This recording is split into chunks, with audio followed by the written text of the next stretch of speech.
बिस्मिल्लाह वल्हम्दुलिल्लाह अस्सलातु वस्सलामु अला रसूलिल्लाह। अस्सलामु अलैकुम वरहमतुल्लाहि वबरकातुहू। ब्लेस्ड किचन में खुश आमदीद। आज हमारी डिश है मकई की रोटी और सरसों का साग। मकई की रोटी बहुत ही ट्रिकी होती है, लेकिन देखें माशाल्लाह आपको ये कितनी बेहतरीन लग रही है जो मैं बेल रही हूँ। और सबसे बड़ी बात ये है कि इसमें आपको बहुत ज़्यादा मेहनत भी नहीं करनी पड़ेगी। आप इस तरीके से जब आटा गूँदेंगे तो बेहतरीन आपकी रोटी भी बन जाएगी इंशाल्लाह, और बहुत मेहनत भी नहीं लगेगी। सबसे पहले हम सरसों का साग तैयार करते हैं। इसके लिए हमने 2 गड्डी सरसों का साग लिया है। आपके यहाँ अगर किलो के हिसाब से साग और पालक मिलता है तो आप उस हिसाब से ले लें। हमारे यहाँ गड्डियों के हिसाब से मिलता है, इसलिए मैंने 2 गड्डियाँ सरसों का साग लिया है और 3 गड्डियाँ मैंने पालक की ली हैं।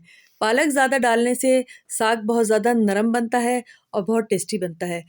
इन दोनों को अब हम इकट्ठा करेंगे और बहुत अच्छे सा धो लेंगे, क्योंकि हरे पत्तों की सब्जियों में मट्टी ज़्यादा होती है, इसलिए इनको बहुत एहतियात से धोया जाता है ताकि मट्टी नीचे बैठ जाए और पालक या जो भी ग्रीन पत्तों वाली सब्ज़ी है वो हम उठा लें। अब ये दोनों चीज़ें मैंने इसके अंदर शिफ्ट कर दी हैं, पालक भी और साग भी। अब मैं इसके अंदर पानी डालूँगी। पानी डालने के बाद हम अच्छे तरीके से इसको ऐसे हिलाएं-जुलाएंगे ताकि जो भी पत्तों के ऊपर मट्टी है वो नीचे बैठ जाए। माशाल्लाह माशाल्लाह हमारे पास जो पालक और साग है वो बिल्कुल साफ़-सुथरा था, उसमें ना होने के बराबर मट्टी निकली, लेकिन अमूमन पालक और साग में बहुत ज़्यादा मट्टी होती है। बाज़ औक़ात तो पालक के ऊपर नज़र आ रही होती है मट्टी लगी हुई भी, तो फिर उस सूरत में आप उसको कम से कम 2-3 मरतबा लाज़मी धोएँ। यानी कि हो सके तो 3 मरतबा धोएँ, और अगर आपकी तसल्ली हो गई है 2 मरतबा धोने से तो बेशक आप 2 मरतबा धोएँ, क्योंकि यही मट्टी हमारे गुर्दों को बहुत ज़्यादा नुकसान देती है। अब हमने तमाम पालक और साग धोने के बाद एक और बर्तन में शिफ्ट कर दिया है। हम जब भी सब्ज़ पत्तों वाली कोई भी सब्ज़ी धोते हैं उसके लिए हम 2 बर्तन ले लेते हैं, खुले बर्तन। एक में पानी भरते हैं और सब्ज़ी को डुबोकर ऊपर से सब्ज़ी निकाल लेते हैं, दूसरे खाली बर्तन में डाल देते हैं। फिर दूसरे खाली बर्तन में जब सब्ज़ी आ जाती है तो फिर उसमें पानी डालते हैं और फिर ऊपर से उठा कर हम दूसरे बर्तन में शिफ्ट कर देते हैं। इसके बाद जब थोड़े बहुत पत्ते बच जाते हैं तो वो छलनी से हम उठा लेते हैं। अब हमने इसको ढककर पकाने के लिए रख दिया है। 20-25 मिनट बाद जब हमने इसको देखा है तो देखें इसके अंदर कितना पानी है, हालांकि हमने बिल्कुल भी पानी इसके अंदर नहीं डाला। अब हम तकरीबन इसको 1 घंटे तक पकाएंगे मीडियम टू लो आंच पे। साग को काफ़ी देर तक के लिए पकाया जाता है, क्योंकि जितना अच्छा गला हुआ साग होता है उतना ही मज़ा आता है। अब हम इसको ब्लेंड कर रहे हैं। आप चाहें तो ब्लेंडर में ब्लेंड कर लें और चाहे तो घोटने से इसको घोट लें। जिस भी चीज़ के साथ आप इसको ब्लेंड करना चाहें आप ब्लेंड कर लें, क्योंकि साग हमेशा घुटा हुआ ही अच्छा लगता है। साग को अच्छे तरीके से घोटने के बाद हम इसको दोबारा पकने के लिए रख देते हैं। मैं आपको शुरू में एक बात बताना भूल गई, लिख तो दिया था लेकिन भूल गई हूँ बताना कि मैंने इसके अंदर तकरीबन 50 ग्राम हरी मिर्चें काट के डाली थी। अब हम नमक शामिल कर रहे हैं। नमक हमने डाला है 1.5 टीस्पून। आप अपने टेस्ट के हिसाब से भी नमक डाल सकते हैं। साग में हम लाल मिर्च का इस्तेमाल नहीं करेंगे, हम सिर्फ और सिर्फ हरी मिर्चें डालेंगे, इसलिए आप हरी मिर्चों को अपने हिसाब से सेट कर लें, क्योंकि हरी मिर्चें बाज़ औक़ात बहुत ज़्यादा तेज़ आती हैं और बाज़ औक़ात बहुत ज़्यादा फीकी होती हैं। अब हम इसमें बहुत ही ख़ास चीज़ डालेंगे, वो है बेसन। बेसन तकरीबन हम पौना कप डालेंगे। इससे फ़ायदा ये होगा, एक तो ये इज़ाफ़ी जो पानी होगा वो जज़्ब कर लेगा, दूसरा ये कि साग बहुत अच्छा इससे बन जाता है। हमने इसके अंदर पौना कप बेसन डाला है, लेकिन हम बेसन को छान के डालेंगे। छान कर डालने से फ़ायदा ये होता है कि बेसन की गुठलियाँ नहीं बनती, और दूसरा ये होता है कि अगर कोई सुर्सियाँ वगैरह इसके अंदर हों तो वो भी बाहर रह जाएँ। अब ये देखें हम इसको फ़ौरन के फ़ौरन मिक्स करना शुरू कर देंगे। बहुत अच्छे से हम इसको मिक्स करेंगे, लेकिन बेसन डालने के बाद हमने तकरीबन इसको 10 से 15 मिनट तक के लिए लाज़मी पकाना है, क्योंकि अगर हमने इसको बेसन डालकर ना पकाया तो फिर बेसन का कच्चापन हमें बहुत ज़्यादा साग में बुरा लगेगा। हम इसको बहुत अच्छा सा पकाते रहेंगे। इंशाअल्लाह ताला आप लोग जब ये साग बनाएंगे तो आपको पता चलेगा कि ये कितना मज़ेदार साग है। अल्लाह ताला मेरी मदर इन लॉ को जन्नतुल फिरदौस में जगह दे। उनकी ये रेसिपी है, वो बहुत अच्छा साग बनाया करती थी। साग के अंदर बेसन डालने के बाद हम उसको मुसलसल पका रहे हैं। 15 मिनट बाद देखें ये कंडीशन होगी। माशाल्लाह माशाल्लाह साग हमारा बहुत अच्छा सा रेडी हो रहा है। लेकिन बेसन डालने के बाद आपने ये ख्याल करना है कि साग पेंदे से चिपकना शुरू हो जाता है। साग हमारा तैयार है। अब हम इसके लिए एक तड़का तैयार करते हैं। तड़के के लिए हमने 1 कप ऑयल लिया है। ऑयल को हम अच्छा सा गर्म करेंगे। अब हम ऑयल के अंदर एक बड़े साइज़ की प्याज बारीक बारीक काट के डाल देंगे और इसको लाइट गोल्डन ब्राउन करेंगे। यानी हमने इसको डार्क कलर बहुत ज़्यादा नहीं देना कि प्याज बिल्कुल जली जली लगे, लेकिन हमने इसको लाइट ब्राउन करना है। जब प्याज ब्राउन हो जाएगी तो हम 1 टीस्पून इसके अंदर ज़ीरा डाल देंगे। मैंने साग के ऊपर मक्खन रख दिया है 2 टेबलस्पून और उसके ऊपर अब हम ये तड़का डाल रहे हैं। जिस बर्तन में मैंने साग डाला है वो थोड़ा छोटा है, इसलिए तमाम ऑयल साइड्स पे आ गया है। अब इस ऑयल को मैं चम्मच की मदद से उठाकर साग के ऊपर डाल दूँगी। आप देख लीजिएगा कि जितना ऑयल आपको ज़रूरत हो आप उतना डाल लें। चूँकि हमने इसके अंदर बिल्कुल भी ऑयल पहले नहीं डाला, इसलिए 1 कप ऑयल तो लाज़मी इसके अंदर जाएगा। क्योंकि साग के अंदर तड़का बहुत अच्छा लगता है और ऑयल का बहुत अच्छा टेस्ट आता है। और अगर मक्खन आपके पास हो तो लाज़मी आपने इसके अंदर मक्खन भी शामिल करना है। ये साग आपको देखने में बहुत ही सिंपल लगेगा, लेकिन यकीन माने कि बहुत ही मज़े का साग है, इसलिए आप इसको ज़रूर ट्राई कीजिएगा। अब मकई की रोटी बनाने के लिए मैंने 1.5 कप पानी को उबालने के लिए रख दिया है।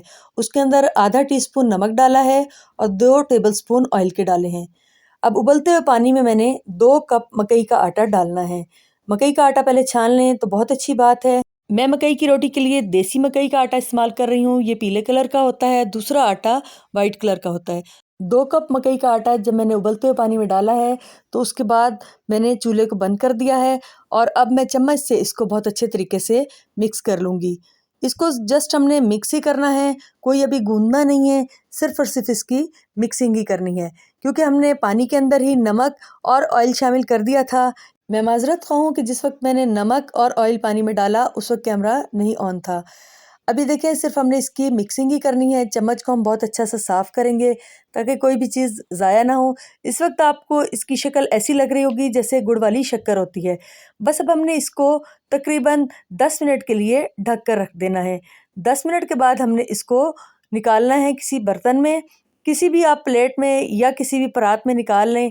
और अब आप देखेंगे कि हमने इसको बहुत मेहनत और मुशक्क़त से नहीं गूँदना, हमने इसको सिर्फ़ और सिर्फ़ मिक्सिंग करनी है।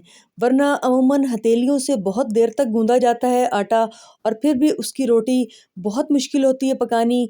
कभी कोई शीट के अंदर रख के कहता है पकाओ और कभी कोई किसी और तरीके से बताता है।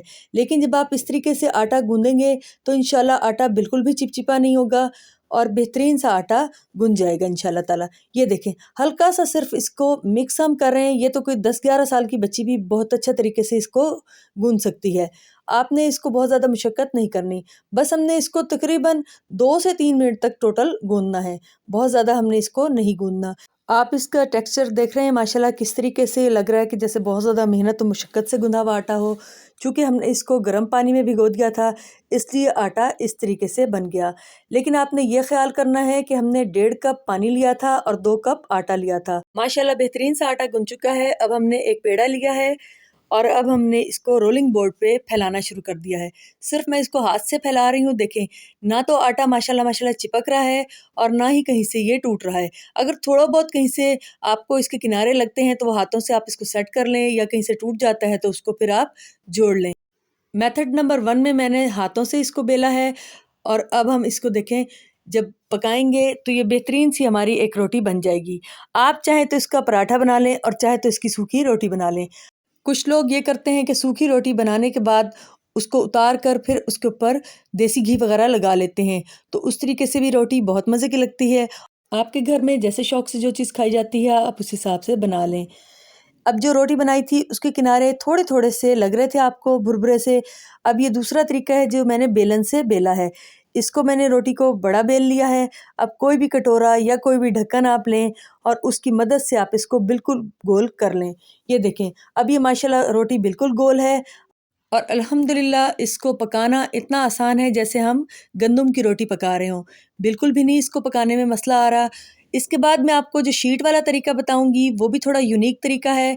उसमें सिंपल शीट से हमने नहीं बेलना। आप देखिएगा कि वो छोटी सी बच्ची भी बहुत अच्छा सा रोटी को बेल सकती है। जब भी आपने पेड़ा तोड़ना है तो उसके किनारों को हाथों से दबा लें ताकि वो बिल्कुल इवन हो जाएं और फटे-फटे ना रहें। अब ये देखें, मैं तीसरे नंबर वाला तरीका आपको बता रही हूँ। ये तरीका तो बाकी 2 तरीकों से भी बहुत ज़्यादा आसान है, लेकिन आप देख लीजिएगा कि जितनी भी आप लोग बारीक या मोटी रोटी खाते हैं उसके हिसाब से आप इसको कर लें। मैंने शीट पर कोई ऑयल नहीं लगाया क्योंकि माशाल्लाह माशाल्लाह आटा इतना बेहतरीन है कि बिल्कुल भी नहीं चिपक रहा। ये आपको ख़ुद भी महसूस हो रहा होगा कि ना हाथों से चिपक रहा है ना ही किसी और चीज़ पे। ये देखें, एक बिल्कुल फ्लैट हमने प्लेट लेनी है और उसको साइड से दबा देना है। चारों तरफ से हम उसको दबाएंगे। जब हम दबाने के बाद देखेंगे, ये देखें खुद ब खुद रोटी बेली गई है। अब हम इस शीट को पलटाएंगे और फिर अब हम दूसरी तरफ से इसको दबा देंगे। इस तरीके से हम पहले करेंगे और फिर हम इसको सेंटर से भी दबा देंगे ताकि रोटी हर तरफ से बहुत अच्छी सी बेली जाए। माशाल्लाह ये देखें जी, बग़ैर मेहनत के कितनी बेहतरीन सी रोटी बेली गई है। ना तो ये रोटी चिपक रही है कि हमें इसको उठाने में मुश्किल हो, और ना ही ये बहुत ज़्यादा भुरभुरी है कि टूट जाए।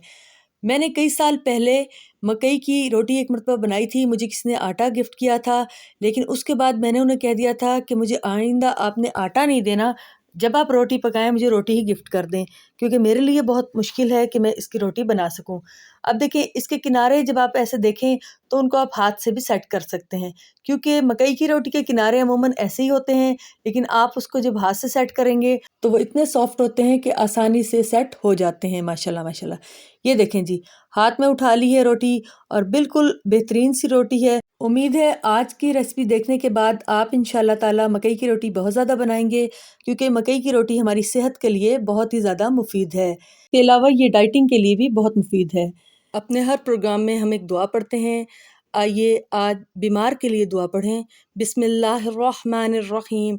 इंसखिल बअस रब्बन नासी बियदिक शिफाउ ला यकशिफुल कर्बा इल्ला अंत। तर्जुमा, ए लोगों के रब, तकलीफ को दूर कर दे, तेरे हाथ में शिफा है, तेरे सिवा कोई रंज व तकलीफ को नहीं हटा सकता। आमीन सुम्मा आमीन। अल्लाह ताला तमाम बीमारों को सेहत कामला ज़िंदगी अता फरमाए। आमीन। बहुत ही मज़ेदार मकई की रोटी और सरसों का साग तैयार है। आप लोग रेसिपी ज़रूर ट्राई कीजिएगा। रोटी इंशाल्लाह आपके लिए बहुत आसान हो जाएगी बनानी। ख़ुसूसन वो बच्चे जिनको ग्लूटन मना है, उनके लिए ये बहुत ही अच्छी डाइट है, ग्लूटन फ्री है और बहुत ज़्यादा इसके अंदर ताकत भी है।